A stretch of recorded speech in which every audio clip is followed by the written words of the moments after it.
Subscribe to our channel by clicking the subscribe button. Click the bell button and enjoy the latest uploads from our channel.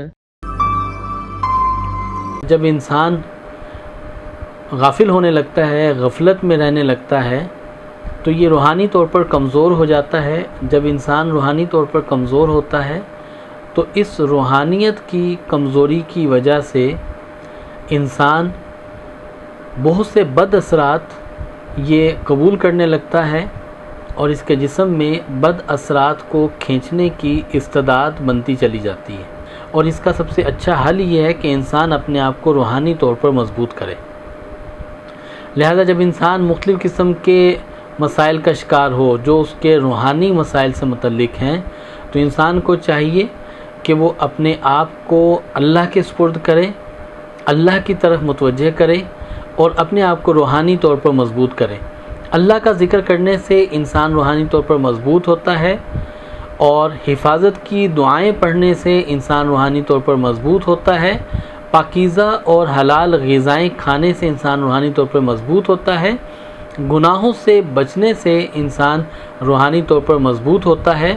سنت اعمال کو اختیار کرنے سے انسان روحانی طور پر مضبوط ہوتا ہے۔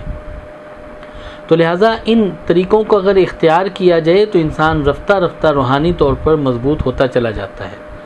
جو لوگ مستقل اس بات کا شکار ہیں کہ ان کے ارد گرد حاسدین بہت زیادہ ہیں اور یا اس کے اپنے اندر حسد پیدا ہونا شروع ہو جاتا ہے، تو ایسے لوگوں کو چاہیے کہ سورۃ اخلاص، قل هو اللہ احد، یہ 200 مرتبہ روزانہ پڑھیں اور دعا مانگیں۔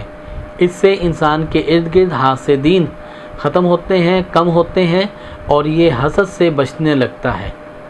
بد نظری کا اگر اثر ہو تو آخری 2 سورہ مبارکہ، سورہ فلق اور سورہ ناس، یہ پڑھ کر اپنے اوپر دم کر لیا جائے تو اس سے بد نظری کا اثر ٹوٹ جاتا ہے۔